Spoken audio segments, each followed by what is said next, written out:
Here it is, y'all. The super, super, super crazy wide pinhole Holga.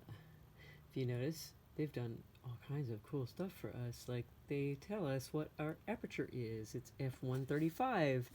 And so 6 by 9 or 6 by 12 centimeter formats, 120 degree angle of view. So let's look at how we load this puppy up.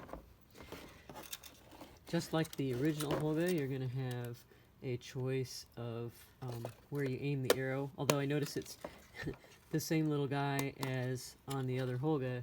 It says either 16 or 12. You're not going to get that many exposures because your pictures are so much wider. But like the normal lensed Holga, you take the back off and we have two choices of masks.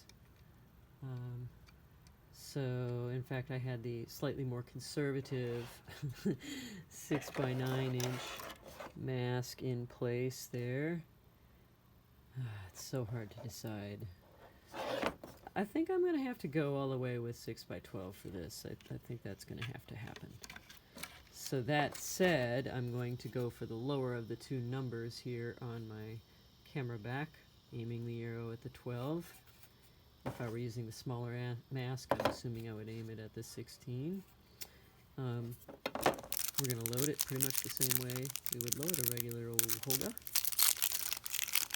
with this fabulous little roll of Kodak Tri-X. So Kodak Tri-X costs a little more than sometimes some of the other 400 speed films on the market.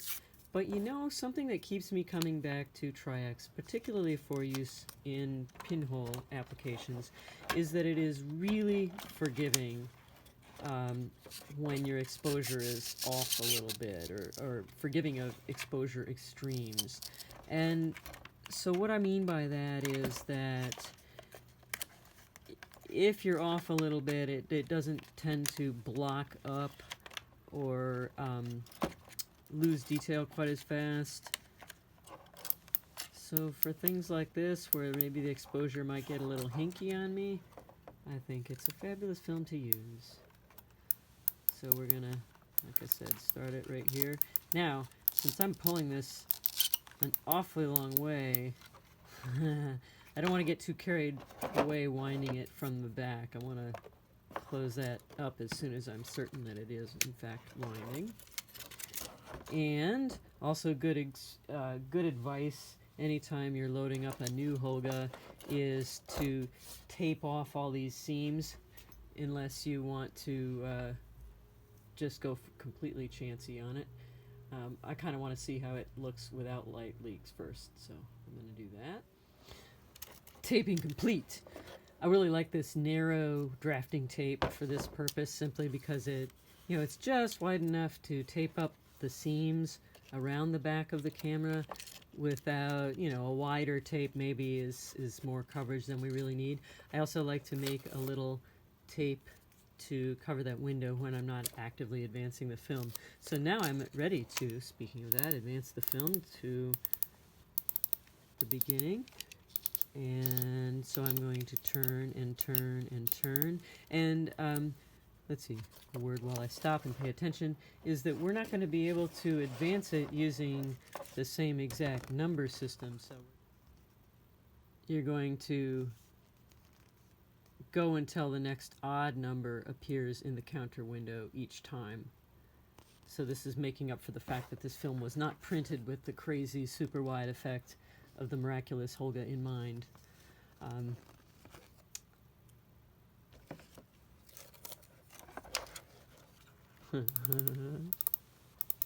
Do I seem uncertain? It's because I'm uncertain.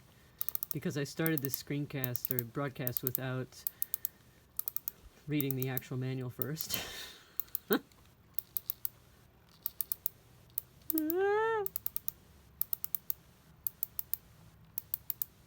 Alright, I'm starting to get scared.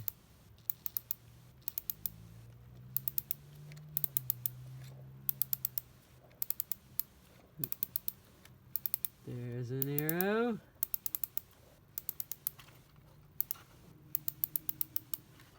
Oh my god. Oh, there's Kodak, and there's a 1. I've arrived. And so I'm understanding now that because this window is offset from the center of the camera, that means the film, as I've wound it, is now level with this side. And so in fact, I'm ready to take a picture, and then when I reel to the next odd number, that's going to pull enough film across and clear the film that I took before so that I'm ready to go. I'm so excited I can't. Well, here we are. I couldn't stand it. I ran out and took the pictures, and so I did save some of my logs from my light meter app, as you see here.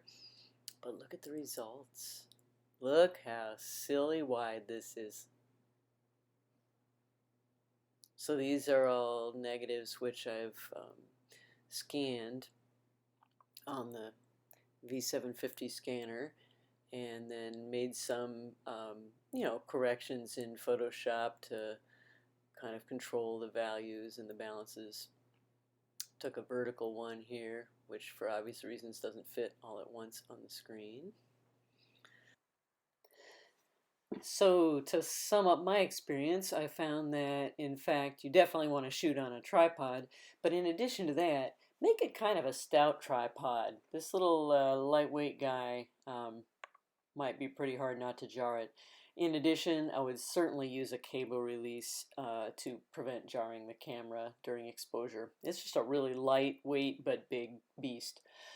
I found the sighting system on top of the camera to be really, really helpful in determining where the edges of my format were going to be.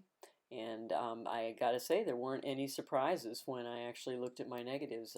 It was true to what was on those sighting posts.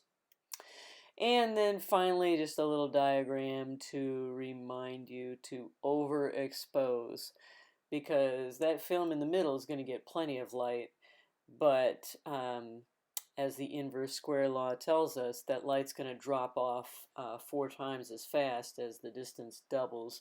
And with this crazy wide format, the film on the outer reaches of your negative is not going to get anywhere near the volume of light that the film in the middle is going to get. And so that, taking us back to the beginning of the video, is all the more reason to use a very forgiving film when you shoot with this camera.